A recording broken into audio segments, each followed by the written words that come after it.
Okay, everybody, welcome back. Thank you for your attendance. I'm going to hand over to Phil, who's going to introduce all of our special guests today for our special topic. A warm welcome to you all, and we'll let Phil do the introductions. Thank you, Madam Chair. So the second half of our meeting today has been set up to give us the opportunity to dive into the topic of freight and get a sense of some of the previous work which has been undertaken, which was included within your agenda pack, but then more importantly, to get a perspective from key parts of the freight system.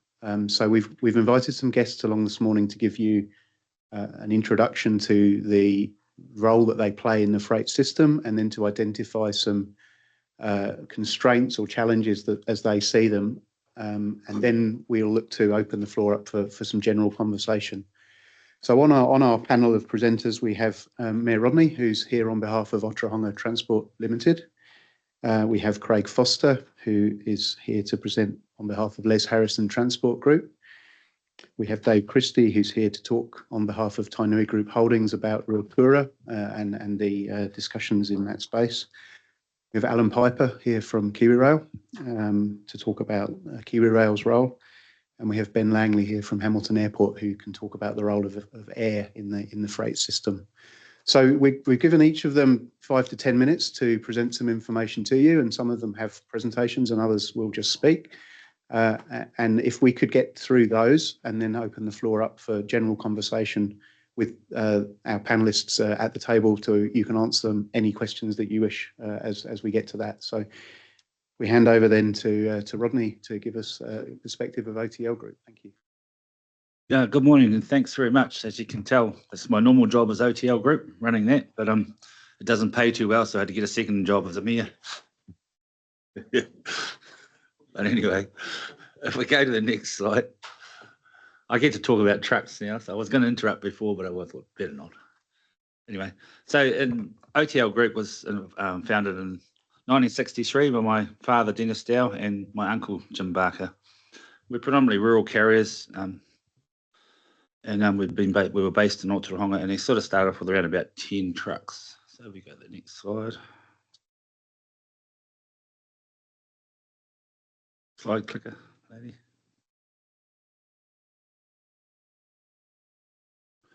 Back one. Sorry. That's it. You can't hardly read it, anyway. You can. So anyway, and nowadays it's owned by the Dow family, which is obviously my family. And so there's me and my sister actively in the business, although I'm not as active in the business nowadays. But and predominantly we do just livestock cartage now, and we do a bit of milk in the off season, carting between Fonterra factories to a thing. We've now got depots in Otorohanga, Tikawiti, Dargaville, Kaikohe. We've actually got one in Te Awamutu too, but I've missed that off anyway. So we run about 50 trucks nowadays. Next piece.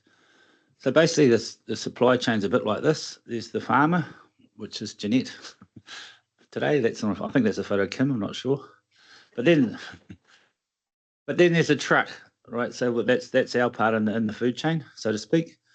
So you either have a truck to get stuff to the processors or the markets, or you've got to walk them. So it's kind of the only real way of getting animals there, or milk, or whatever it is.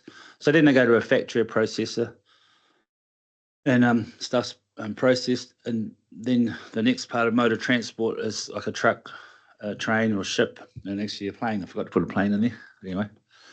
And then at the end of all that is the consumer, us.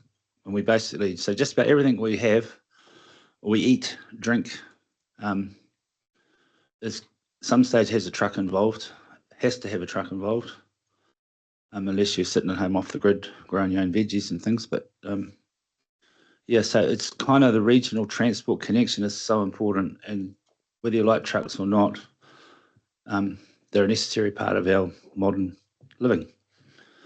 So it's why when I hear people say, you know, we're going to not spend as much money on rural roads, if we can't, there's not much point Jeanette or a family producing something if a truck can't come in and pick it up and take it to a market or a processor. So the whole chain would fall down. So that's kind of understand all that, hopefully. Yep, next slide, please. So we roughly cart nearly 1,145,542 actually. I worked it out. Animal cattle in a year, which by today's trucking standards is around about 10,261 loads. So that's today's standards with the 50 max and the $1 million trucks that are on the roads.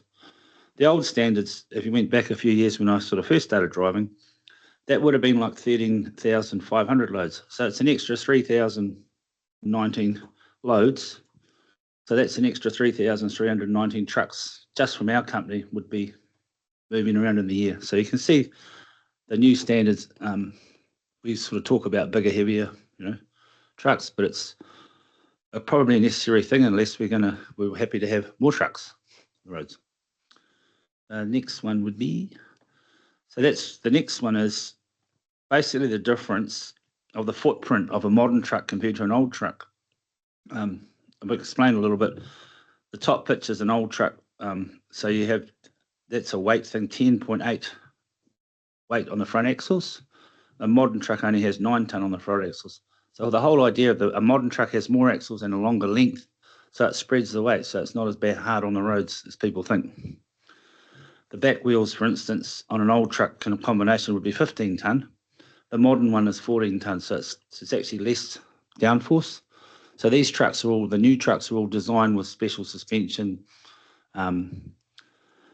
basically lighter axles. They spread the axle weight out, so they're meant to be less on the roads. So if you can understand, if you actually go backwards, you're going to have more trucks on the roads with more actual down pressure on each axle. So you're actually going to do more damage. So it's kind of, be careful when people say the big trucks, we want them off the road, because they're not that much bigger, but the design of them, capability, is that they're way more efficient. So I hope you can sort of understand that, like you're basically spreading the weight. And now the difference to get that good weight and the best optimums, like obviously scientists have done a lot of work on, or engineers, the trucks are longer than they used to be. They used to be sort of 19 metres and now they're 23 metres overall. So they are a little bit longer. But they're generally more powerful, so they don't hold you up, I don't think, as much as they probably did. So, and there's technology coming out in trucks now, because the truck fleet turns over a little bit quicker, especially the main one on the state highways. You talk about wire ropes in the middle of the road. All the modern trucks that we've been buying anyway have got lane departure. So will alert the driver if they're sliding or going off lane, but you need a reasonably good road so it knows what's off lane and what's not. They have brake sensitive braking them, so they've got like a sonar on the front of them that detects the vehicle in front, so they'll actually automatically brake. There's all that sort of technology that's there that'll get faster in the trucking fleet than in the personal car fleet, because we turn over trucks a little bit quicker. There's also things like that's coming in that bigger companies are demanding now is cameras. There's a camera that you can basically point at the driver, and if he's getting fatigued, it'll set off an alarm and warn, so that sort of technology is all coming. So,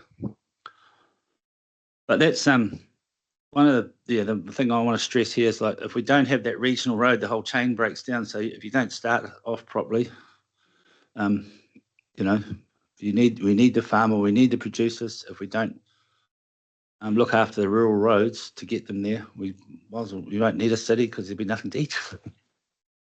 I think that's. And my last slide is just a little bit of fun facts, because everyone always asks. So our fuel bill last year was about 2,117,000. We pay nearly 1.5 million in road tax. And they always talk about smelly stock trucks. We actually spend nearly 200,000 washing, this is the crates washing, not the outside. So it gives you an idea of who we are. And that's kind of me. Thank you, Rodney. That's that was fantastic. Any quick questions for Rodney? Claire. Yeah, thanks. Great. I was just going to ask, what percentage of your costs is fuel? Because, we might be facing some big fuel cost increases. Just a ballpark. Oh, it's a little bit like you run a fast system. So it's called a fuel adjustment factor. So it was like, I just did a bobby calf contract the weekend before Trump went into Iran, and we decided there was going to be a nil FAF. So that basically, so you set the contract rate on that price of the fuel at that date. But if we come round to when we're doing the bobby cars, if it goes up too much, then we can adjust the percentage of it. So like the fuel was really volatile a couple of years back, and you get up to like about a 20% FAF. So the actual bill increased 20%, and then it goes back to a negative because it's where you set the.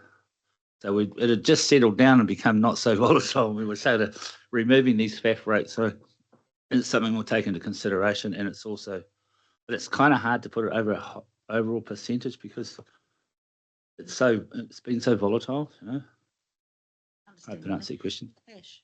Yeah, no, it's really great, Rodney, and it's good to hear that because the amount of times us as councillors and mayors hear people saying, need to get the 50-ton trucks off the road because they're ripping them up.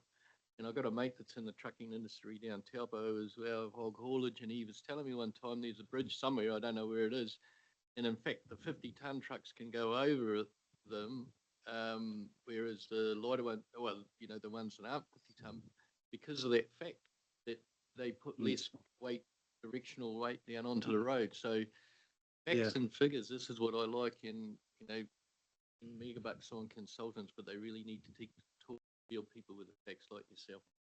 Work. Right, we have to wrap it up, but quickly, Mike and Duncan. I just want to reinforce Ash's comments. Really good info. Thanks, Rodney. Appreciate it. And regional, really support regional investment into our roading networks because that's where it all comes from. Thanks.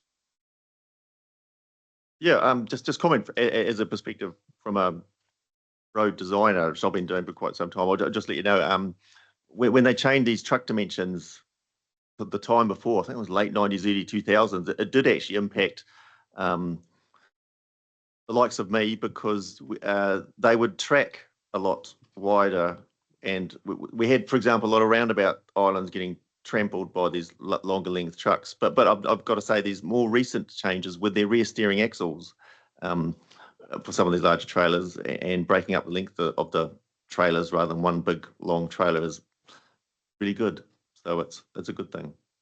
You might be talking about the interim. They went from 42 ton to 44, and that was just lengthening just slightly. So it was still the same sort of 8-axle configuration, but you could have extra weights. And basically, they went through a whole New Zealand braking code system. But they actually only lengthened the trucks out to 20 metres and changing drawbar lengths and running without getting too technical. But yeah, it was kind of like it was the start of it. But when they actually brought the 50 max in, they did a hell of a lot more research and a lot more links because the trailers track on the centre of the first 2 axles and the first axle of the last set of axles. So you can understand there's 3 axles at the back now on a normal trailer and 2 axles in the front. Yeah. So yeah, there's a hell of a lot going on to it. Yeah. I know it's done well. Guys took axles at lunchtime. Mayor Peter. Fair enough. I wouldn't want people just to think that trucks are all about farming and so on. So in our district, we're dependent on forestry and dependent on aquaculture, and we have trucks going up and down our coastal road, and those who know it will be aware of what that's like every day, and it's a really important part of our economy. We do have in one of our aquaculture businesses that is preparing seafood for export and for supermarkets. They have a truck that comes up from Bluff every day to Whitianga to bring supplies for processing before it goes out. So even a tourism district like ours is actually very dependent economically for the capability of trucks. And that factory in Whitianga employs 38 people every day doing processing the seafood and much of it comes from Bluff. Interesting. Mayor Rodney, thank you. Yeah, that was awesome. It was really great. And look, we can obviously carry on the conversations over our breaks as well. Yeah, thank you. So our next speaker is Craig Foster from Les Harrison Transport Group, who's going to give us a perspective of another part of the freight system. So if you could just click the right-hand button on your pad there to get the red light on. Thank you. Thanks, Phil. Thanks for the opportunity to come along and address some of you. Some familiar faces here, some unfamiliar faces. Les Harrison Transport Group was founded some 33 years ago by Les Harrison himself. I refer to him as the old man. He's not my father, but when I joined the business, we had 4 trucks. We're now north of 115. I'm very privileged to be his only business partner with one very small minority person involved as well. We're born and bred here in Hamilton, but we are part of the community vested in the, Morrinsville, Matamata, Otaronga, Tiamutu, and obviously we are a big engagement. You'll probably see our trucks travelling to the ports of Auckland and ports of Tauranga. That's a large core part of our business, but we do a lot of road stuff as well. Just wanted to touch base on a couple of things. Kilometres travelled that the trucks do now is a lot more than it ever has been before. We're sort of more global. The trucks are getting a hell of a lot better. It's quite interesting. I back up with what Rodney's saying. The trucks are a lot better now. In fact, they track around roundabouts a lot better than the bus I followed around the roundabout coming here in Queenwood Ave, where he was a metre on the island. I could send up one of my better guys who is another 11 metres longer, and he would get round there. So a fair bit of that is to do with the quality of our driver, which we're all dealing with, but the trucks do travel a lot better, particularly these new 9-axle units where they actually steer from the first axle through to the back. Bit technical, but I'll keep moving on because I know we're really tight. The transport industry plays a large part. We certainly back up our partners, Kiwi Rail, who move a lot of freight, high volume, coastal shipping, and at the Hamilton Airport, as that grows, freight will play a big part out there. The resilience that we offer in natural events, out of every transportation industry, there's one common denominator, is the transport industry can gear up quickly, react and move. And that's never really taken into account. And whether it's a natural disaster, planned maintenance on railway lines, whatever it is, it's the transport industry can generally as a rule deliver for anything else. One of the challenges that we are facing, particularly here and now that towns are getting built up, is access. Our trucks are getting bigger. Our customers are wanting more productivity, wanting to pay less. Everyone in this room wants to pay less. But our councils, and I'll be very clear here, this is not a crack at anyone, but we're getting a whole lot of sites built that we physically can't get these trucks into. 200 metres down the road here is a large retailer, and then beside it is another large retailer. And there'd probably be only 2 people in this room that could drive a big truck into that in the conditions it is, yet it's been consented, approved, and the tender documents when you do their work is for these large vehicles, but you physically can't get in because of the roading. So, those are the sorts of challenges that we're really struggling with. I'm a member of the Transporting New Zealand like Rodney. One of our smaller members has got a real drama just delivering into inner city. Loading zones are smaller. You can't get into them.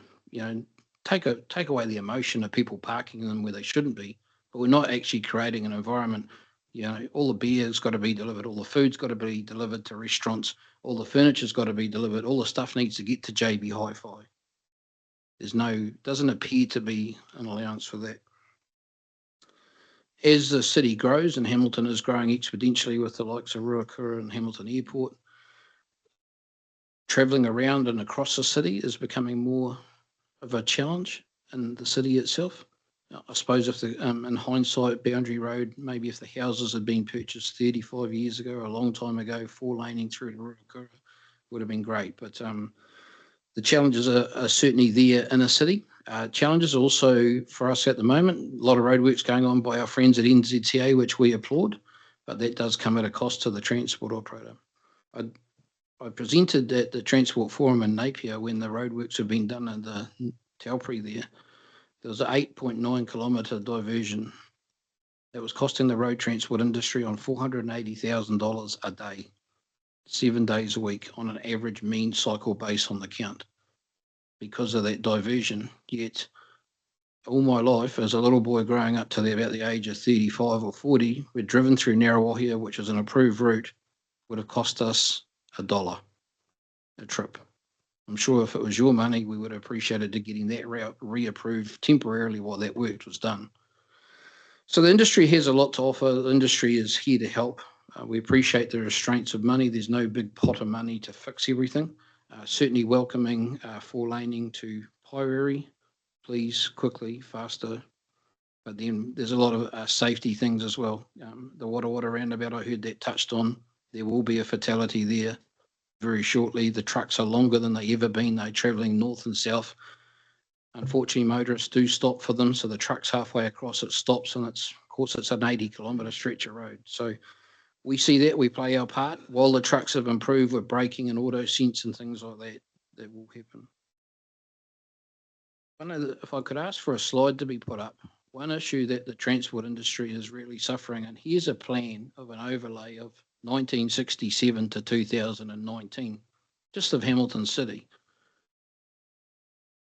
And the transport operators, there is a bit of dirty business, like laying down excavators, diggers, packing logs and containers, scrap metal. They're all industries that sometimes necessarily people don't want in their backyard. But if you look at where Southern Links is, and it's becoming more important for us, if you look at Hamilton Airport, they've got a large company moving out there that does a lot of long loads. And having met them, I had to sort of point out we're actually going to have to go backwards to go forwards to get out, because you can't get some of the loads across the Narrows Bridge. There's a whole lot of challenges there. Southern Links will certainly help with our friends going down south, New Plymouth, Otrahonga, Tikawiti. Will open up a lot of opportunities, but even the congestion of getting around the hospital, past schools, isn't ideal. Just one last comment I'd make on that. If the LTA plan, roads of national significance, can get an opportunity to voice its opinion, the transport industry would appreciate the opportunity to give it our ranking of what we think would be better for everyone. Thank you. Thank you, Craig. That was brilliant. And in fact, a lot of what you're talking about, hopefully, a lot of ears and eyes wide open here can feed into our regional land transport plan. So that's what I'm hoping anyway. Questions? We've got Angela and then Duncan. Yeah, thank you, Chair. Thank you, Craig, for coming in and talking to us today. My question: you mentioned a lot of traffic movements within the city. A lot of trucks, roundabouts, etc. I just had a question around safety for other road users, such as cyclists, given that some of the recent deaths within the city have been truck versus cyclist. Is there new technology coming on board with cameras, with side skirts that cyclists don't get sucked under? All that technology is evolving all the time. I think also there's two parts to that, and we need to take the emotion out of it. The kilometres travelled by the trucks versus the deaths. There's a lot of kilometres travelled by trucks. Do we provide our drivers? If Rifle Range is a good example to go by, Boundary Road is a good example to go by, I would then say that our governing bodies are not creating the environment suitable for those laneways to be driven in. Also, too, I'd invite you, Angela, to come in one of my trucks and deal with some cyclists around town with some of their behaviour. Some of their behaviour could certainly help. And I feel that as an industry, that while the technology is improving, it's actually an approach that everyone needs to take, not just the trucks, but also the cycle lane users and the authorities. Yeah, probably my question wasn't about putting modes against each other, but just understanding the technology that is out there. Yeah, definitely. There's AI. What could be done? Understanding that education is a huge piece. 100%. And AI technology is really starting to come into trucks now. You'll start to see it on mobile cranes, mobile pieces of plant, and now with trucks as well, that will detect cyclists and things like that. So I think in the next short period, it'll happen quickly, and I think that technology will be amazing. And then it'll roll into cars. Yeah, good to hear. Thank you. Thank you. Okay, Duncan.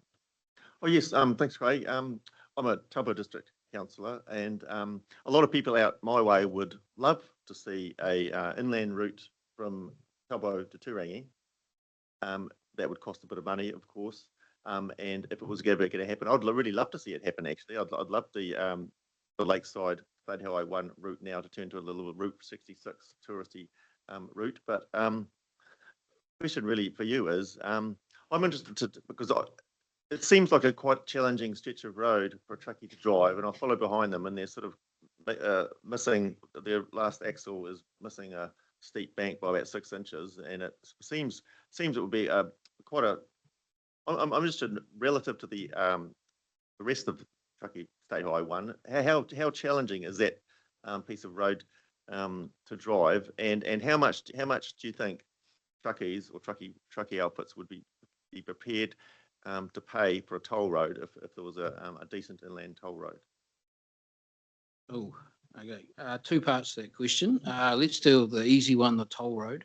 Hey, we pay tolls at the moment and we pass it on. The Takitimu drives, a classic example one. And even going to Whangarei, if they were to fix the Brinduans and charge $4 or $5, it would be so much easier than leaving Hamilton wondering, is the road going to be closed today? About that sort of resilience. So the road transport industry is not afraid of tolls. We get them, we understand it, and if it brings betterment, then most people just pass it on to us because we'll pass it on, because between Hamilton and Wellington, another $8 probably wouldn't affect too many loads. But if it means we get better infrastructure, better delivery, better safety, then bring it on. Just on the ability of, and I'm pretty protective here of the truck driving people. So just on the ability of the drivers as far as driving around, probably no different to some of our car drivers. That is a bit of a challenging stretch of road. However, the road is achievable to be driven around, and that can be proven by a lot of drivers. Maybe not everyone in our industry can get it quite right. We do a lot of work up to Whitianga, helping out with the rubbish contract with waste management.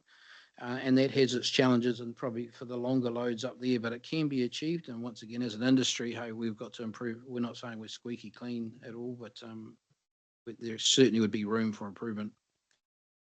But I was just sort of, I'm impressed with the skill of the so many bends and winds. I think they do a really good job, and very rarely do they fall on the lake. That's a fairly rare event. But, we've had the odd one, so we won't sort of laugh about it. But, we do have medical events at the wheels. But one of the reasons why you'll see a driver hugging the left-hand side of the road, and if you want the honest truth, and I'll give it to you, is they're shit scared of your drivers coming the other way because you're not good drivers.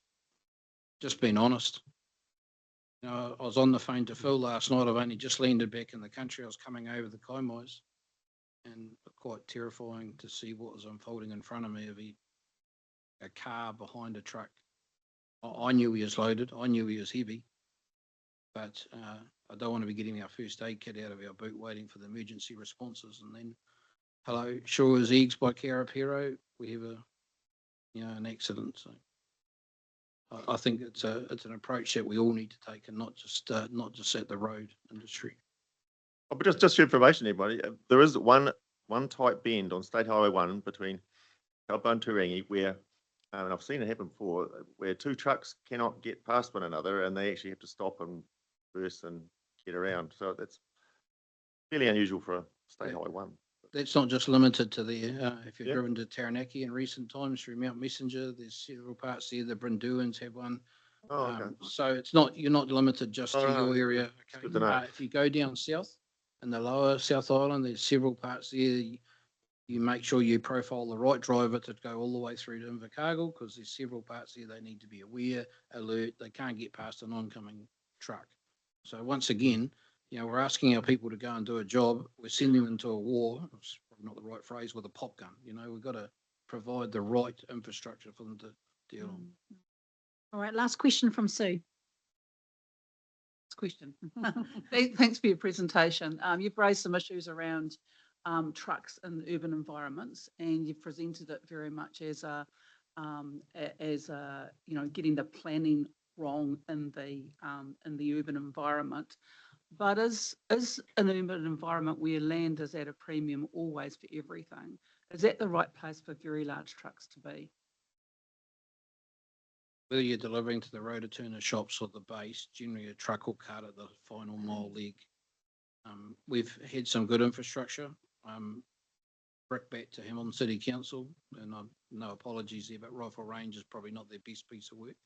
So there is a need in every city around the world. Whether you go overseas, you do see trucks in town.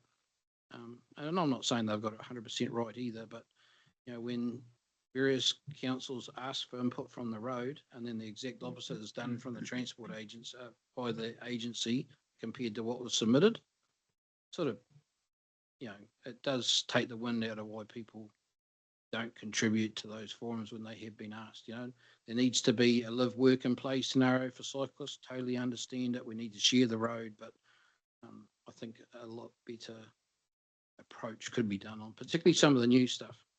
If any of us have gone out to Harvey Norman down the boulevard, we build a retail complex in an industrial area and then wonder why the trucks are clipping cars down there every week. I don't think you can blame the transport industry for that. I guess, you know, would it work if there were in very busy urban environments, one of which is not Harvey Norman in my view. I'm talking about, you know, old infrastructure, very narrow streets, those sorts of things. Is there a way that we can actually differentiate about the size of trucks that can be, and is that an answer to the problem, or do we just agree that they can't get in places and it's really hard and they're going to come in there anyway? The double-edged sword there, Sue. If you look in Hamilton CBD, just having done a feasibility tour and having delivered a lot into the new theatre, the hospitality people want it all delivered after 11 o'clock because they don't start till then. Everyone else wants it delivered before that. The customer wants to pay the least amount to get their goods to market, so therefore you need a bigger truck to do less trips. So it's a balancing act, and that's the two ends of the scales that you need to be at. Right, I'm going to cut it off there because we still have another 3 presenters. I'm hoping, Ray, that you can maybe ask your question to thing at lunchtime. Would that be all right? Yeah, we are going to invite all your presenters to lunch. Planning and design, because what we touched on there is true. And new subdivisions that are getting built, the streets are too narrow. We've got a construction company. We can't get trucks in delivering pre-cut frames. And they're designed for urban walking and small cars and bikes. And yet you're asking someone to come and deliver frames, pre-cut. And you can't actually build houses. It's great when no houses there. You drive across the other sections. And that is a problem that's really coming. That we want to have these walkable things, but you can't actually build the stuff. And that's exactly why we've got these guys in the room today, because we need our elected members to hear that as you're designing your district plans and creating your new roads for growth and things like that. So, Craig, thanks for your honest truth. Through the chair, can I just throw out a quick comment? Just from my experience, I used to working at a council. For example, councils designers could be flicking the plans, new designs, intersections, all that through to these people. I used to do that with the heavy haulage people. I'd send through my island intersection designs and they'd get back with feedback. I don't see why that can't happen. No, absolutely good point. I know a lot of councils do work like that already, but perhaps there's more of it needs to be done.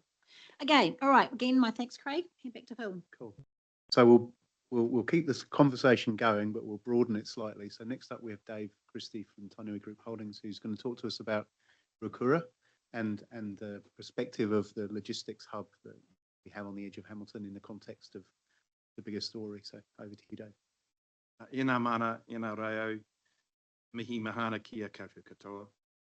Ko Dave Christie tukunga wā. Hello everyone, I'm Dave Christie. I'm the Supply Chain Strategy Director for Ruakura Super Hub and for Tainui Group Holdings. I'm here today to talk about Ruakura Super Hub, and thank you for the opportunity to come and present. I'm assuming most people in the room know about Ruakura Super Hub, but I will start broad and make sure that we're all on the same page, and then we'll bring it down to the local level.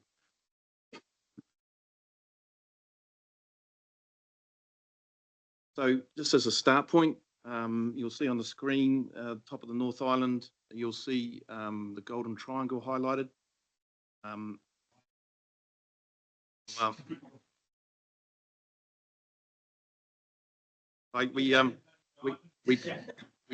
We talked to our friends. We talked to our friends further south. But the point of highlighting the Golden Triangle was that at the moment that handles roughly 50% of freight task in New Zealand, and by 2040 that's projected to increase to 65% of New Zealand's freight task. In listening to some of the commentary that we've heard earlier, but also from NZTA, I think we'd probably hopefully all be in the same position to say that our current infrastructure isn't set up to support that increase in freight volumes. So the Golden Triangle is critical, and why it's critical from a New Zealand perspective is that most of the imports into New Zealand come into Port of Auckland. And then most of the exports from New Zealand leave from Port of Tauranga. So those are the opposite ends of the Golden Triangle, and Hamilton City in itself and the Waikato and Ruakura is located what we call the anchor. We anchor the Golden Triangle.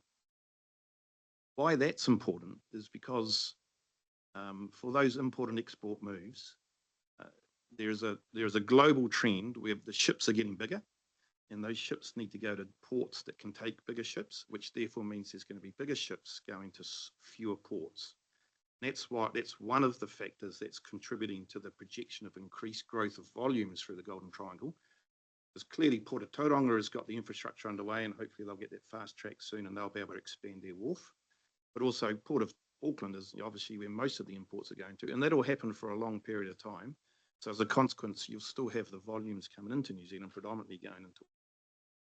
The reason why, the last point I'll highlight, which is quite important from an NZ Inc. perspective, is that after the vessels go into Auckland, they typically bounce down the coast to fill up.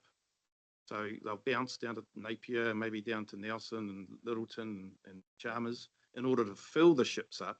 But most of them, not all, but most of them will come back to Tauranga, and Tauranga will be their last port of call before they go back to deep water. So that's the important thing for New Zealand, because as you're an exporter and we're in an exporting nation, you don't want to put your product on a vessel that's going to bounce down the coast for 2 weeks before it gets back to Tauranga, and then it goes to deep water. So that comes into Tauranga, they load up all the exports, you know, our zesperries and our meat and our dairy, and then they go to deep water from there. So that makes Waikato, Hamilton, and therefore Ruakura central to this proposition, because the way that freight moves currently is inefficient. So what we're trying to do at Ruakura is we're trying to change the way that that freight moves, and we're basing it on a number of principles. First one is that we need to aggregate the flows. Currently, import-export flows and even the domestic flows travel separately. They travel in separate vehicles, separate assets, they have separate directions. And so as a consequence, there's a waste in that space. One of the areas, and I don't think Craig will enjoy what I'm going to say next, but one of the areas where there is waste is where transport carries fresh air. And so like the rail wagons that Alan's going to talk to you about shortly, they'll go down country probably full, but they'll come back to Auckland partially empty. And the same thing happens to most road transport, is that most of that freight goes out of Auckland, and then the assets then have to get back to Auckland, and most of those assets are empty. So that means they're transporting air, and so therefore there's a waste in that, and there's a cost associated with it. With containers, the same things happen. If I'm an exporter located in Otorohanga, and I want to export a container from Otorohanga, I have to get that container in, and I have to typically transport it empty to Otorohanga, and then I have to then fill it up, and then I take it to the seaport. So as you can see, you're transporting it a period of its journey empty, and that's a waste. So that's what container decoupling talks about, is that you break that train up. You do that through creating multimodal hubs where you have container depots located, and you decouple it. So what I mean by that is you don't actually have to get your empty container from the port. You can get it from an inland location, such as Ruakura or from Crawford Street. And then the other key thing that we're focusing on is we're moving from road to rail, because to move that extra 15% of national freight will require a significant amount of road freight if it was all moved on road. And our infrastructure and assets obviously aren't well suited to that. So we are a strong proponent of rail, and we are focusing on bringing more freight over the longer distances to rail. That is not to say there isn't an absolute place for road in the transport network, but where it makes sense to put it on rail, we promote that. We promote it by moving in one-way freight rather than this round trip talk about. So if I quickly then go on to Ruakura, you may well have seen this all before, but this is an artist's sketch of Ruakura. Anywhere you see in that picture a large white roof is effectively a warehouse distribution centre that is part of the future development. 610 hectares, so it'll be the largest logistics and industrial hub, or one of the largest in Australasia. We've got an inland port located to it using rail, direct rail between Port of Auckland and Port of Tauranga, and then we've got industrial and logistics precincts. We're going to kick this off with, we have kicked this off with stage one, which you can see is highlighted there, and it's 95 hectares. So basically, when you drive through Ruakura at the moment, it's only 16% of the total development that we're going to develop in time. I'm now going to spin us around and to focus on stage one. So we're looking from the north here. I'm going to turn us around and look from the south. So here is the south. We're looking over the precinct as it currently is. You can see the large Kmart distribution centre facility. You've got Maersk above that, Sime Darby site, Big Chill, road refrigerators, and you'll all be aware of the service centre around Waitonga and McDonald's, AFC. From a transport perspective, there's some really important links through here. So obviously Waikato Expressway and State Highway 36 that goes across to the east. the fact that we have this main state highway running through the precinct is absolutely critical from transport networks. We've got the East Coast main trunk line. So this is the railway line that runs between Tauranga to the right of the screen. It goes left through the CBD, and you'll be aware it will go under the CBD, and then it joins the main north line, which then is the main train line north and south up and down the country. And then the other key transport network here is the ETC, the Eastern Transport Corridor, which is a secondary road that's meant to be developed to support the flow of transport through the Hamilton precinct. So what I wanted to focus on here is what's the value of Ruakura. And so we've had Castalia do some work for us. Castalia is an independent international infrastructure consultancy. And they've basically projected that Ruakura is going to deliver $7.5 billion of economic value to the region over the next 30 years. It basically says that Ruakura is a once-in-a-generation development and one that needs to be supported by, obviously, city and regional councils. The area, the way this value is created, and I'll show you that shortly, is it comes through freight cost savings because you do the one-way trip rather than the round trip and you go on rail. We're reducing road congestion. There's significant reductions in carbon emissions because you're putting more freight on rail. And we're driving this economic engine, which is just going to create so much economic value for the precinct, but also for the region. The table, which I'm going to show you, but I won't go into detail, is here. But if anyone wishes to see more, we can send it to you. But this is how that $7.5 million is broken up. By each of those headings, there's some analysis and some quantitative assessment that's been done by Castalia to come up with this number. The point I will highlight there is that, and if you can image that first slide I showed you, the artist's diagram of Ruakura, we anticipate that's going to create between 6,000 and 12,000 jobs in the Waikato district over the next 30 years. So, it is an economic powerhouse when it gets going. That's just the last point I'd like to leave you with, because we're here to talk about challenges. The challenge that we believe is going to restrict that growth is the Eastern Transport Corridor. We believe it's the #1 land transport priority, which will unlock that future value of Ruakura. And at the moment, it is not something that we believe is receiving sufficient priority. So in those two diagrams you see on the right, they're quite hard to see, but on the top diagram, you can see the green road. That's the Eastern Transport Corridor, and it's the yellow, highlighted in yellow down in the second diagram.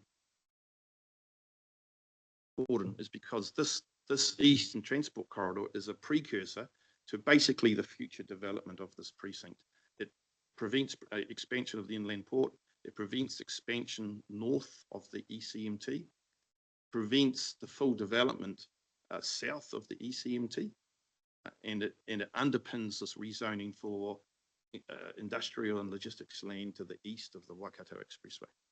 So from our perspective, in order to unlock that $7.5 billion, this is the one roading project that we believe needs to be supported and encouraged by the regional council, but obviously by national as well, the national government, in order to support the growth in this region. And the reason why we're pushing this and pushing for it hard is because this development's not for us. It's for our future generations. It's for the tamariki and the like who are coming after us, and we need to make sure that we're supporting them for their future, not just. Thank you, Dave. That was fantastic. And just for everyone, we will distribute these slides to you all as well, so you've got all of the facts and figures around the development. Okay, questions. We've got our first one from Mike. Yeah, thanks, Dave. Really, really good presentation. Good to know. Also, other transport operators that are presented in here today. Look, one of the things you've sort of really highlighted is how efficient your operations are. And how that you're focused on efficiencies, freight movement, operational trucks, and cut 3,000 loads out just by new tech. We've sort of dropped the ball here. We've lost efficiency. We've gone backwards. We need to follow this private sector model and start figuring out how to get efficient and support these operations. You know, we are going backwards. We're doing it all wrong. And here we've got 3 experts in the room telling us, showing us how to do it. And we need to get on board with it. You know? So just.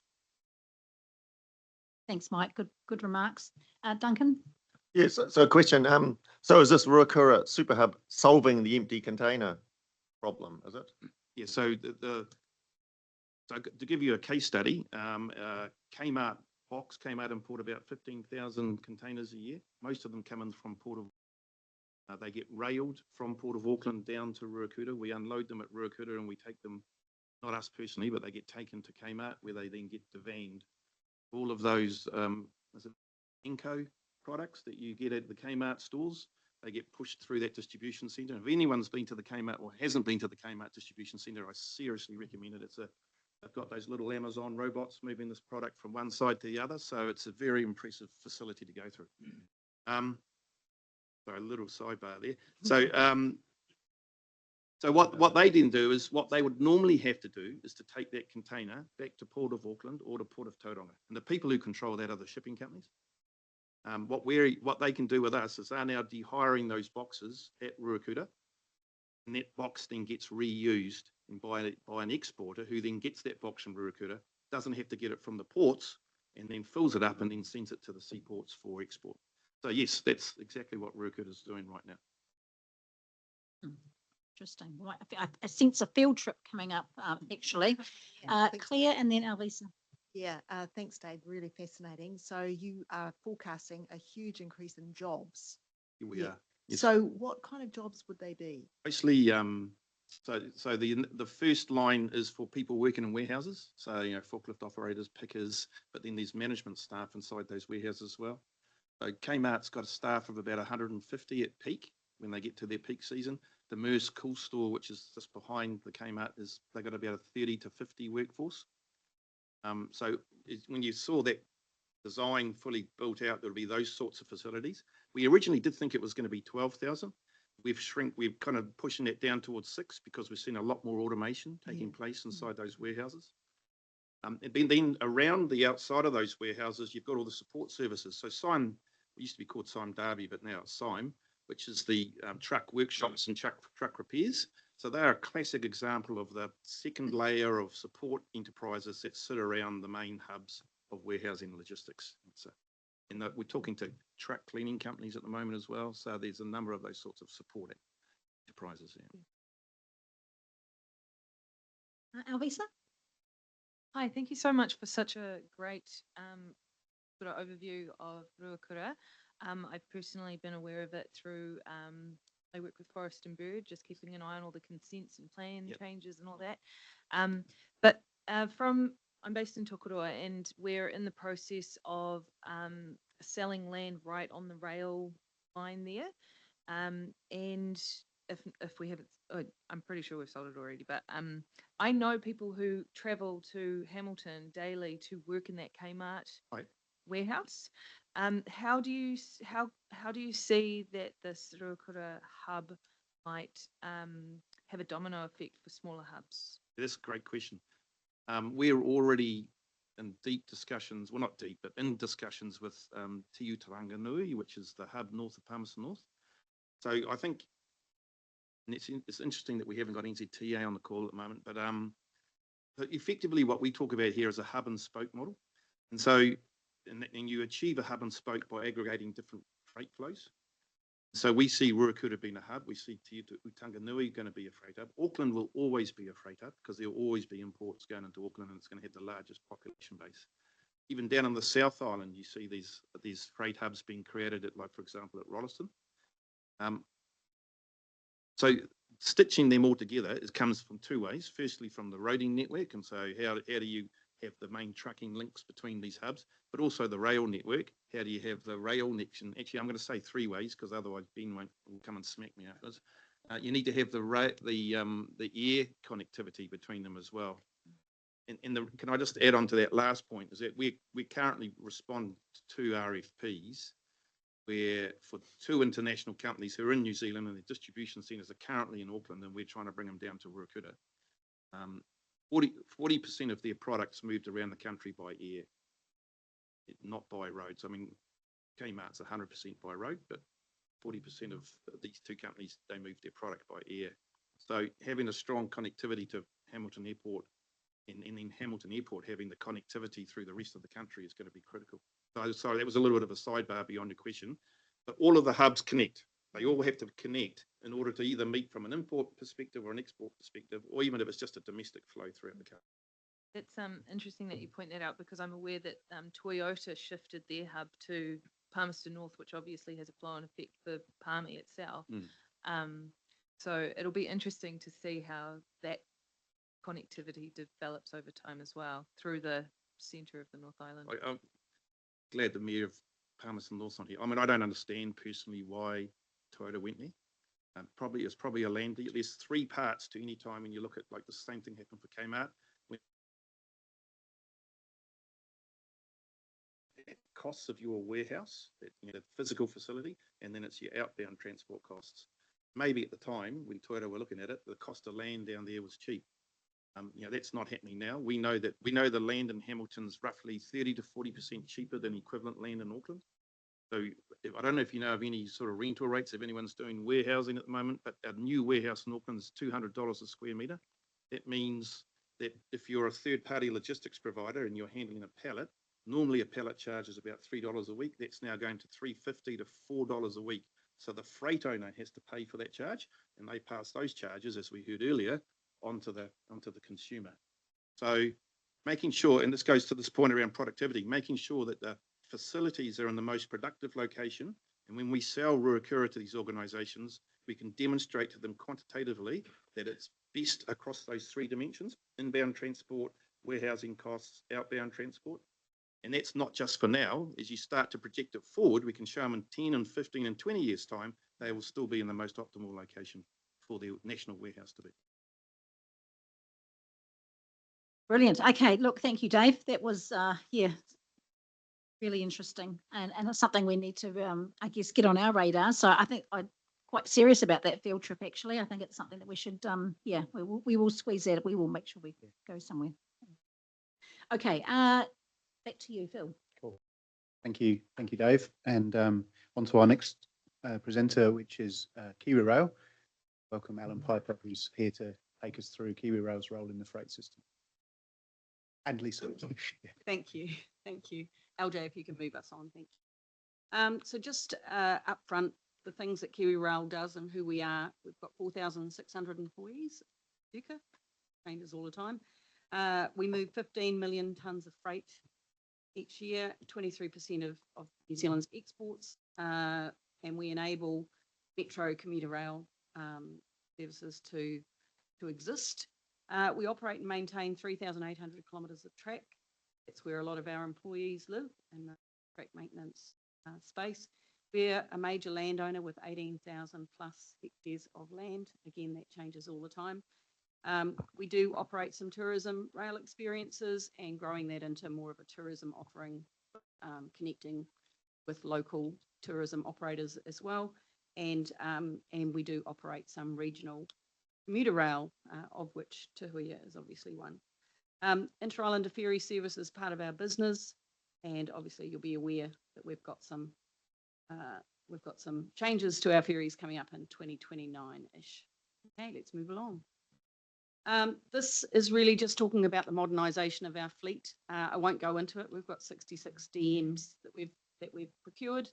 I think 4 of them are in service, so there's some significant changes coming over the next few years to our loco fleet, which will enable us to have less locos, but they'll be more efficient. They'll be able to carry heavier weights, which is all good from a system perspective. Moving along. Okay. In terms of our future national freight strategy, there's been a lot of work done. Sir Murray King took part in preparing some freight work in 2022, and the freight task by 2055 could be up to 40% more. Interregional flows increasing 23%, and rail is a critical part of the solution. It's all about integrated transport solutions. It's not just about rail, and it's not just about road. It's all together. So all of that is really the challenge that we need to overcome. How do we grow without ruining every part of our system? So our question for Kiwi Rail is how we future-proof rail freight and ensure that we can meet demand and maximise our share. And NZTA are obviously part of that story as well, and they've just commenced the National Freight Demand Study. Deloitte were appointed, and they're looking at the data requirements. How do we get data? How do we maintain data, and so that we can inform the freight industry in a better and more optimal way? Moving along, we've got some major projects in the infrastructure pipeline. Some of these are aspirational, unfunded, etc. In fact, all of them I think are unfunded. Those ones on the list.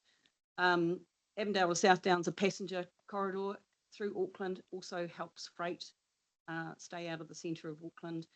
Got the four-tracking Westfield to Pukekohe to be able to run more efficient services, but also from maintenance window perspective, having redundancy in the system so that we can actually continue to run trains all the time, not close the networks.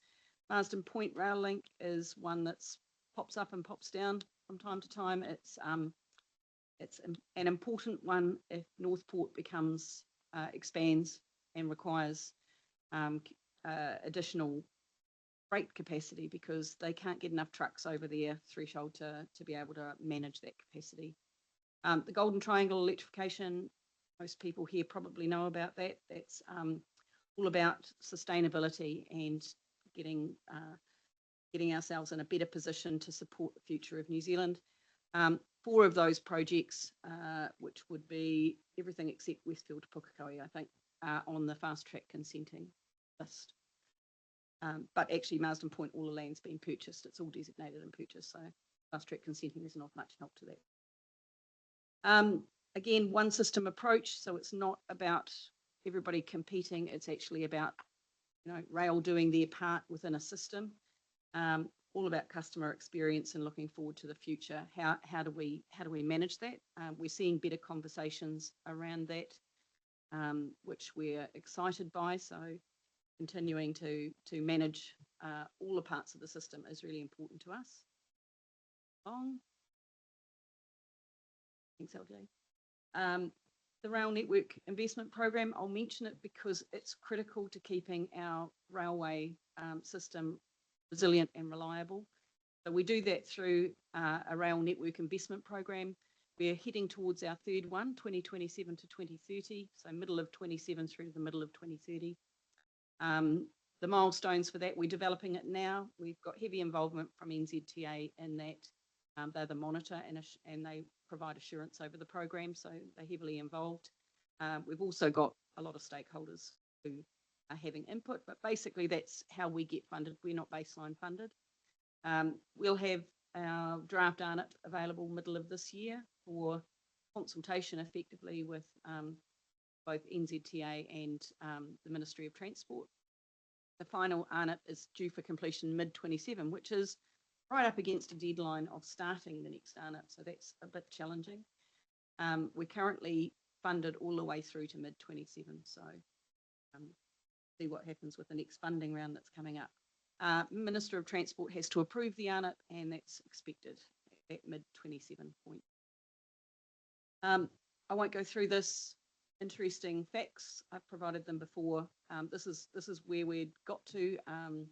What was planned for this one. Obviously, over the next ARNIP, we're expecting to be more efficient. Value for money is a key driver of how we look to do our job. So I'm not sure whether that means more or less at this stage, but we'll find out. And we've achieved quite a few things with the money that we've got so far. Move ourselves along. Hence time. Thanks, LJ. New Zealand Upgrade Program, I mention it just because we have got that passenger an increase in capacity and electrification in Auckland. So the Drury rail stations, 2 of them will open up in the middle of this year, which is exciting. The third one in early 27. We completed Papakura to Pukekohe electrification in 2024 actually. And we've got a second part to that project, which is a southern power feed, which is absolutely critical for managing future capacity coming out of Auckland and into the rest of New Zealand. Wiriti Park was about putting in a third main, again, making sure those maintenance windows can be managed better, providing some redundancy into the system. And yeah, that was completed and opened. So see that one is fed.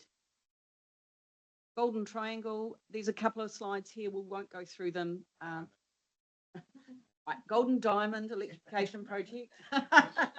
Haven't got a plan for some parts of the diamond, but that's one of our, I mentioned earlier, one of our strategic programs. It's all about sustainability and removing carbon from the system. So there's lots and lots and lots of information. We're in the middle of the business case, and we are aiming to continue to do work around optimal types of locomotives and all of those other good things over the next year. So still in the planning phases, will be for at least another 12 months. So yeah, I'll come back and give an update as we through the approvals. But he might know what Golden Triangle is now. Those are all the bits that we've completed. And then last bit, just the timeline. And that's me. Thank you. I'm going to hand over to Alan for the challenges and opportunities for rail. Kia ora, Alan. I lead the freight markets team at Kiwi Rail, so I deal with anything that goes on the rail from a freight perspective and also the inter-islander trucking. I am an Aucklander, so I was going to apologise to Mike. He copped a bit, gave us a bit of stick earlier on, but proudly born and bred in the Waikato, Hamilton. So this is my home. It's nice to be here. Look, it's been really disruptive in Auckland for the last couple of years. I will touch on City Rail Link as we've had to close the lines to be able to get all that work done, and I'll leave it at that. But we're at a point now where we are reopening capacity for more rail volumes on the network on the Golden Triangle. It's a really important point I wanted to make today. It's really strategically important for us. It's strategically important for the Waikato, for the country. So the link between Port of Tauranga through Hamilton through to Auckland is a really important part of the freight network for us, and it's well publicly known and communicated. We are the fourth largest port operator in the country in Auckland. We just happen to be a dry port, inland. That's what we call South Down. So we are a significant mover of rail volumes to and from those two ports. We took over commercial control from the port on the 1st of December last year. Whereas historically we operated the services and there was a capacity, a commercial arrangement between us and the Port of Tauranga. We took that back on the 1st of December. We had the last major block of line through the Christmas-January period. Then in February, we bought 50,000 TEU of more capacity to running trains between Auckland and Tauranga. So that's a lot of extra capacity to move containers on the network, and that's starting to, the shipping lines, importers, exporters are starting to grow into that. We're delighted with the progress that we're making.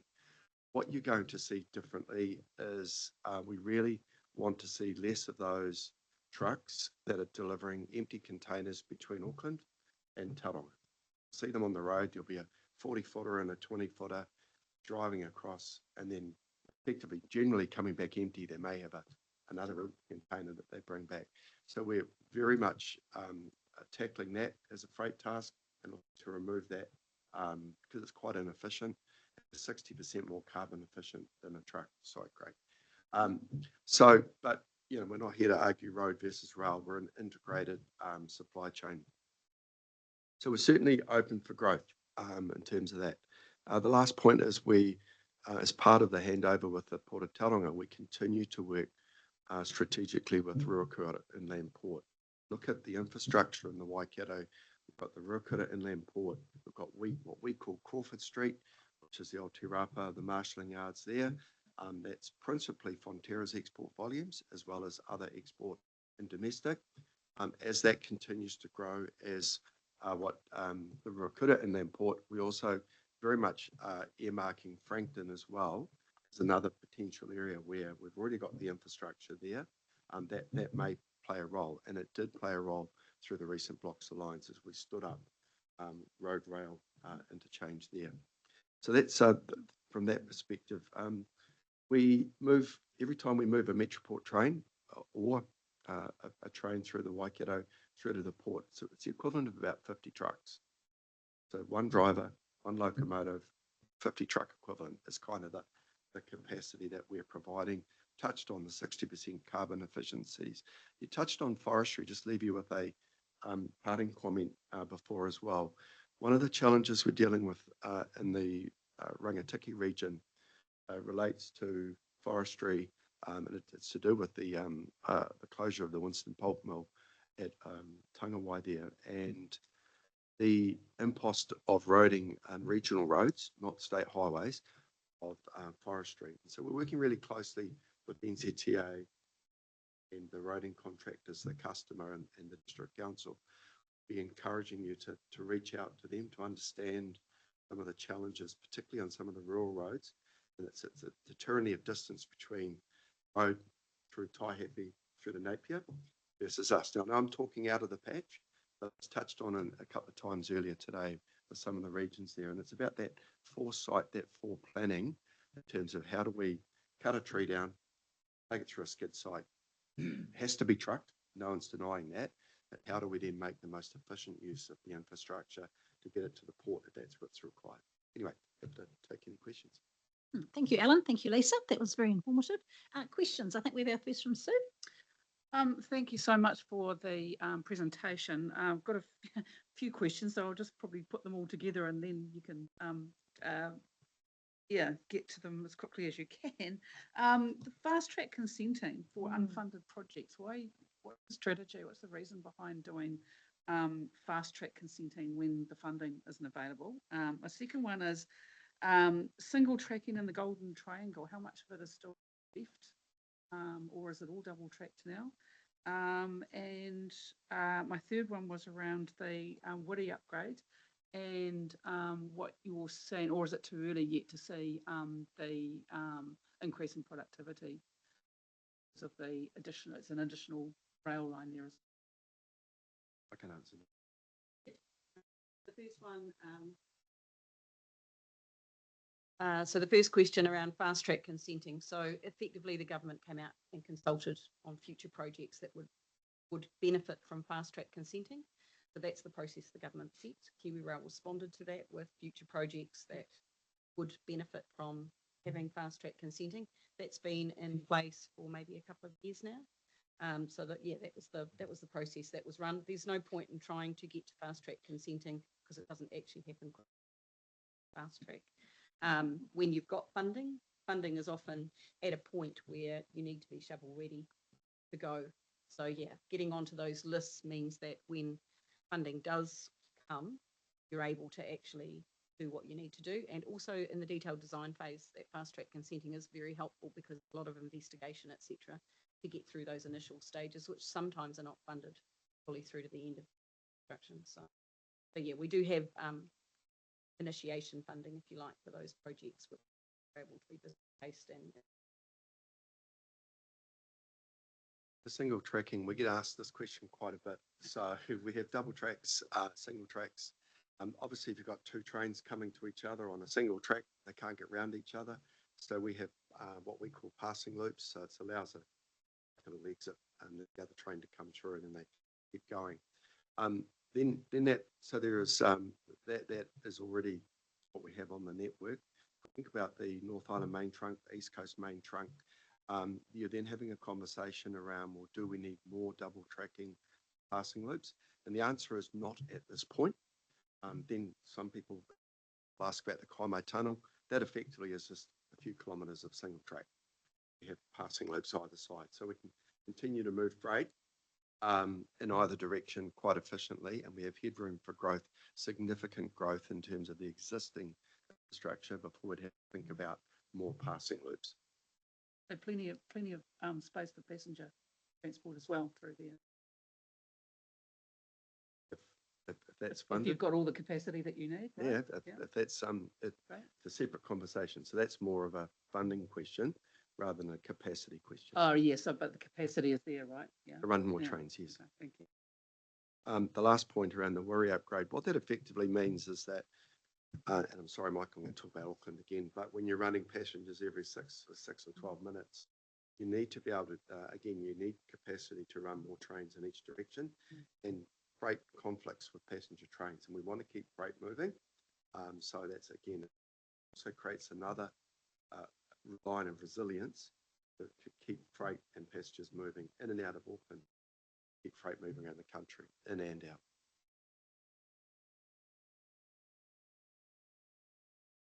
Right, Angela, and then we'll go to Duncan.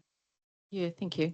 Yeah, great presentation. My question was around the Kaimai Tunnel. And I was just wondering, you talked about the passing loops, but just wondering about the change in engines, for a better word, to more battery electric or hybrid, and how that would release those constraints. I can tag team on that. So the locomotives that we're currently bringing into the South Island, calling the DM class, are replacing locomotives that were commissioned in the 1970s.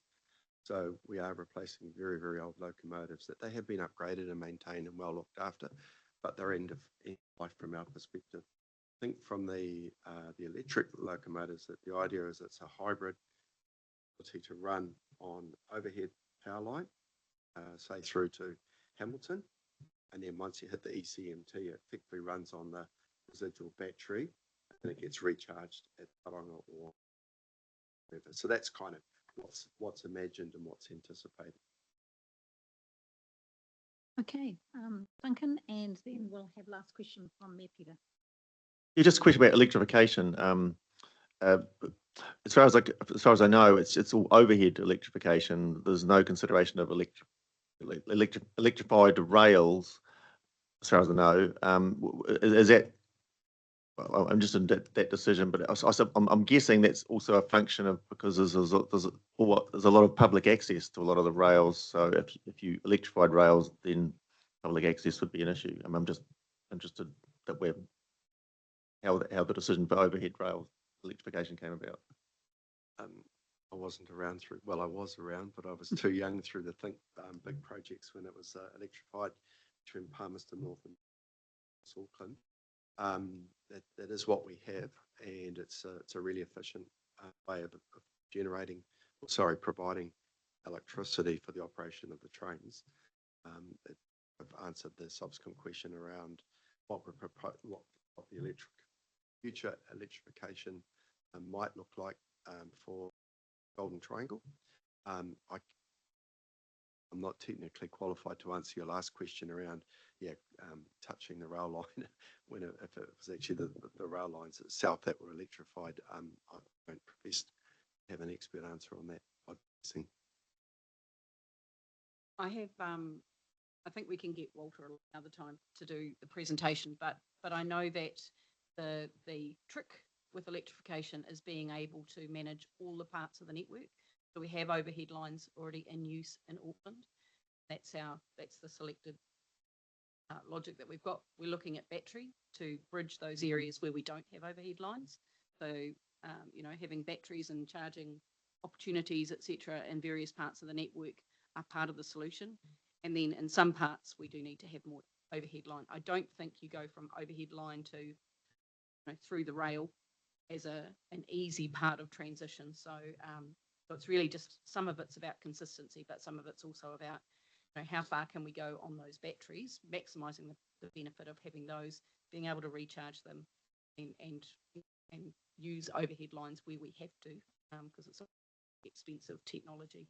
But as I say, that's a part of the system that we've already in place. Lisa, okay, Mayor Peter. Thanks very much. I hope the hybrid approach works better than it does with Formula One racing. I know this is a discussion about freight, but there's also the movement of people, and I get apart from in Auckland City, it seems that the movement of people is very much a secondary consideration. We have the Tuhuia train going between Hamilton and Auckland, and there's perhaps some informal advice that it would be much more successful if there were stations at Te Kaupata, Tuakau, Pokeno. Any thinking about putting passenger platforms in those places? I'll have a go at answering that. So KiwiRail isn't actually a passenger rail provider. As such, we're not funded for passenger rail other than as an operator. So we do that on behalf of councils. So the arrangement on passenger rail is between NZTA and the councils. It's not actually with KiwiRail. So if you wanted to put in additional stations, that's definitely possible. The government has funded some new stations in Auckland, so government funding can be given for that sort of activity. But as such, KiwiRail isn't we don't have any funds to generate to be able to put in passenger services.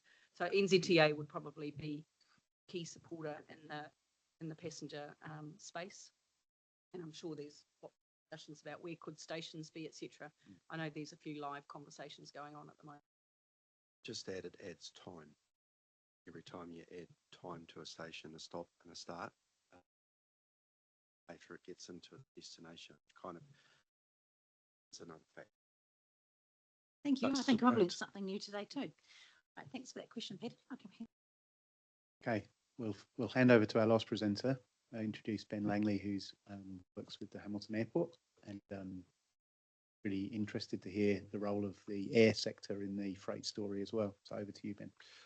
Thanks, Phil. Kia ora koutou. Yeah, Ben Langley. I'm the General Manager Operations at Hamilton Airport. And thank you very much for having me here today. Chance to talk to you. Very conscious, I'll say obligatory comment of my position last in the lineup and before lunch, no doubt. So I will go through this as quickly as possible. Hamilton Airport, look, we're a group entity. We're a critical piece of regional infrastructure with an important role to play, and our board is very clear and never loses sight of that. But we do also have Hamilton Waikato Tourism, our regional tourism office, Jet Park Hotel, and of course Titanium Park, which is our property arm. So today, obviously, talking about freight, we'll be linking between mainly Titanium Park and the airport company. The company itself, owned by 5 shareholding councils. Hamilton City has 50%, the remainder through the rest. Independent board of directors led by Barry Harris, our chair, and Mark Morgan, our CE, leads the executive team. Rob Dole sends his apologies. He was joining me today. He's our new general manager of property, who both Michelle and Rob have been taken on board to help push our growth strategy for the next 10 years. So I'll cover Rob's comments. This is an important slide. So there's $10 billion last year of cargo was exported out of Auckland Airport. And I've got a golden circle, Rodney, rather than a diamond. But there's a million people. There's a million people living within 90 minutes of Hamilton Airport, and that's sort of south of the Bombay Hills. So that is Waikato South. And the catchment's much more significant than that too when we go a bit wider. So that's just the people that's moving in and out of this region. There's also obviously a whole significant amount of freight opportunities that are associated with that. And look, our position is I would say is well served once we have southern links. And I think that's a critical development for us that we see as part of our long-term plan. You already heard Craig mention Narrows Bridge. It's a technical little bit of stretch of road for a large truck or vehicle to navigate. And we're spending a lot of time and energy making sure that our airport developments are well serving the trucking that we're expecting to come in and out of there. But the connections need to be linked in there as well. This is just zooming in a little bit further on the airport itself, and you can see Southern Link sitting in there. And I wanted to highlight the rail spur that's coming in off the top left corner there. So that's not currently there. That's a potential future. It's about 3 kilometres to the main trunk line there. Now, rail and air freight don't necessarily go hand in hand, but it's, I think, useful to know just in the wider picture that is a potential avenue. And it's a bit hard to see on this, but there's a actually, I'll come to it later on. We'll zoom in later. Go to the next slide there, thanks. This is our master plan through to 2052, and this, I think, highlights quite usefully the different areas around the airport for our activities. So the green areas, our operational air activity, the purple and light blue are the commercial industrial property developments. The purple on the left, which is south, and on the bottom sides are pretty well sold or developed. The large development we have upcoming is Precinct North, which is in the top right corner. And the blue are the aeronautical commercial activities. So basically anything within an aircraft or related activity are in those areas. So naturally they are bordering the airport operations and activities. The thing here is that we have a significant amount of commercial industrial activity already at Hamilton Airport, and we're expecting that to grow. And again, there's room there for future expansion of airport property and development as well. This is just a similar view, but just a little bit more perspective on Precinct North. And this in particular is the 100-hectare commercial industrial plan change that was approved year before last. It's a significant, it's going to be a significant hub for the region and involves about 5 hectare of retail in the centre of that also. And there's been a lot of time and effort gone into ensuring that the connectivity of that centre is well served, as I said before. Now, if you just look on this map, you'll see out to the right side of the runway, which is to the north, there's a fair bit of grass there. So that's land that we have available for extending our runway. We do have a designation that takes us through to expires in 2026. And we are working at the moment on extending the lapse period for that designation. So we're expecting to extend that for a further 15 years, which will give us optionality to add about 600 metres to the runway, and we can hopefully land, well, we will be able to land wide-body jets on that, which gives us further capability if that's given effect to down the track. Slide there. This render just gives you a bit more idea of what that's expected to look like, and in particular, I'll point out the freight hub. So this is similar in size to the hub recently developed in Christchurch. This would allow for multiple aircraft to park and offload goods, and again, in a location that would allow for significant connectivity. A freight hub like that typically is centered around logistics operations, but can be all sorts of things. And so the master plan for Precinct North includes provision for that freight hub area in connection to the main runway. I think the next one's just a similar view there, but it shows you as well in the background of that just the proximity to Hamilton City and the area that's likely to be developed through peacocks, etc., as part of some future developments in there. Okay, on to the good stuff. So on freight itself, we've got currently 2 main carriers, Air New Zealand and Jetstar, and one of the constraints that we have for freight at Hamilton is it's based on the routes that we serve and the operators that are serving them. So at the moment, this is just a worldwide stat, 85% of freight is carried in the belly hold of passenger flights. So it's not dedicated freighters, it's cans or ULDs going into passenger flights, filling up any spare capacity. At the moment, Air New Zealand has a very small amount of what I would call retail freight. So it's just small one-off packages, some chilled foods, a bit of herbs and that sort of stuff that gets transported, but not any dedicated freight on the current ATR services. Having a new jet service in Hamilton has unlocked further capability in this area, but it's something that's still fledgling in the conversation. So we haven't got a lot of dedicated freight from Air New Zealand, and Jetstar doesn't carry any freight in their belly holds. The Qantas Group controls freight for both Jetstar and Qantas. The Qantas aircraft typically take freight, but Jetstar doesn't typically. So we have had conversations with Qantas about the opportunity for this, but at this stage, it's basically a passenger service only. So there's some constraints around our current relationship with the airlines and the current routes that are serving those. Slide there, thank you. The freight itself is carried in these unit load devices. They typically have about 1.5 ton capacity per load, and they obviously have some physical constraints around size. There is some variation to those. But to give you an idea, Boeing 767s, this is a wide body jet. This is not a narrow body jet. Can take up to 9 ton of those with a passenger flight. So there's a reasonable bit of cargo can be stored with those. Your typical A320, the likes of which we're serving, can take maybe 2 or 3 ton of those. So we're limited to those routes. You can go next slide, yeah.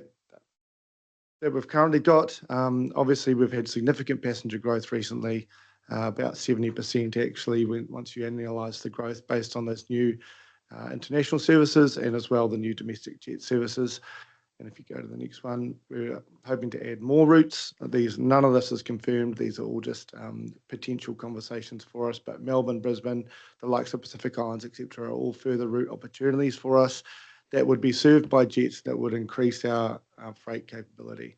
It's important to note as well that there's the likes of Sydney is one of the most most highly connected hubs in the world. So it's not only about the direct routes as well, it's about where you can connect to. And so the likes of having Sydney will actually offer more trade propositions than Auckland, simply because of the amount of connections that they have out of there. Next one, if you don't mind. This is touching on that designation comment earlier. So the 585 metres of runway, we're just working through with White Bar DC to get that extension extended, if that makes sense. Next one. And that's expected to unlock further range. So at the moment, you can see in the purple there, it's sort of our current range with a narrow body jet. Those machines can actually go further than that, but that's with a full payload or a useful payload. The likes of the new A321 XLR, which is a narrow body jet, can actually go to Singapore in a single route, but there's a bit of a penalty on payload when they carry full fuel. So that's our reasonable range. So adding wide body jet capability would unlock further range, allows for that direct connection of some of those services. However, it's a significant investment, let's say, to make that proposition. So it would require a real business case pulled together to look at that further. Made that comment, we can carry on. Almost there, folks. So this is what a freight hub could look like at Hamilton. I think I would touch on that the proposition for us at Hamilton Airport is about two things: efficiency, providing an alternate to Auckland, and about growth and about the growth that we're seeing already in and around the airport, but actually the wider regional growth and how we can set ourselves up to serve that more effectively. We've already heard today about some of the opportunities that TGH is receiving that obviously we want a position to support as well. But please. And just so that it's not all fluffy talk, there is a spade in the dirt as we speak. So stage 1 and 2 of Precinct North, which is the first 18 hectares, is almost complete. If you analyse this photo later, you'll see that those are big wide roads with big roundabouts. And you'll see the connection onto Rains Road there has been designed actually for trucks. So it's got a truck bay that will allow them to pull off. It's a one-way turn only. And they'll be able to wait there for traffic and move on. It's got its own off ramp so that trucks can get off easily without traffic concerns as well. So all of this has been planned in mind as part of that process. And Asmus is our first tenant in there, so the lead tenant. This is a 6,000 square metre structure, and they'll be producing sort of hardened piping, plastic piping for civil works and things. So very excited to have this thing actually underway and developed as we go. Second to last slide, the strategy. I thought I'd point out that air freight and logistics is part of the 10-year strategy. We've had 10 years of a diversification strategy. We've now moved into a growth phase, and part of the growth that we're targeting as a company is around air freight and logistics. So this has got a new focus for us, and that's part of the role of the new GM that's come on board to help grow that part of the business. And last slide, just a summary. You can kind of take away these comments and have a read later. But I think the opportunity is significant for us. Auckland has been taking not only our passengers, but for our freight for far too long. You know, we have new capability that's been unlocked with our international processing and border at the airport. We've got significant development underway around our property and growth. And so we really want to just partner with all of you and who we can to try and recapture, if you like, some of the opportunity for operating out of Hamilton. There's natural benefits around, obviously not just the efficiency, which has carbon and economic benefits, but I think about when you have dedicated routes and start to think about adding freight to that equation, then it makes some of those passenger propositions more viable, you end up increasing the overall connectivity as well. And so it's about actually making Hamilton connected by air more effectively with the rest of the country, rest of the world. That's all for me. Thank you. Thank you, Ben. Excellent presentation. Yeah, I'm hearing that message about Southern Links loud and clear. I think you started with it and you ended with it. So I think that's a key takeaway. It's a subtle hint. But yeah, pleased to see a lot of progress, obviously, going on at the Hamilton Airport. Right, some questions. We have Mike first. Yeah, look, just want to reinforce, one, Southern Links and that importance to the designation and the freight opportunity that Hamilton has. Because of the land that's available that Auckland doesn't have around the airport. So I just really want to reinforce that. And as a region, we need to get on board, and the opportunity for us is huge. Thank you. Thank you, Mike. Any other questions? Jeanette? You mentioned about the industrial development in Christchurch, which of course a large part of that is on solar, and they're marketing that as a decarbonisation and people can be completely green. So I know you've got a small solar farm there. Is there plans for more? Yep, first solar farm in the country at an airport at Hamilton. Yes. Right here. A lot But of yes, people talk about it. But so Precinct North, for example, on the roof of Asmus has actually got provision for solar. So all of that is being factored into those developments so that they are effectively self-serving. So yes. Thank you. Thank you. All right, everybody. I think we'll wrap it up there. Again, thank you, Ben, for your presentation, but also like to extend a thank you to all the presenters today. Real pleasure to have you with us, actually, and it's great because I suspect you've learned something from each other as well. You're not necessarily competitors either, so I hope that the conversations have been useful for you. Now, firstly, I've got a recommendation, please, to receive the report. So, Peter will move it and Mayor Ash will second it. All in favour? Carried. Thank you. I'd like to thank all the staff for today. Lots to juggle around. So thank you to Jess and to LJ over there and to Phil and the whole team and to Lorraine as well. So we'd like to finish with a karakia and then we will break for lunch and resume our next meeting at 1:30. Unuhia mai te uru tapunui, kia wātia, kia mama, te nākau, te tinana, te hinenaro e te ara takatū. Koia rā e rongo, e whakairea aki kia runga, kia tina, haumie, huie, tākie. And those that are here for lunch, we're just going to head out the double doors there, or you can head out this door. We sort of meet in the middle in the Ko-Whai room. See you then.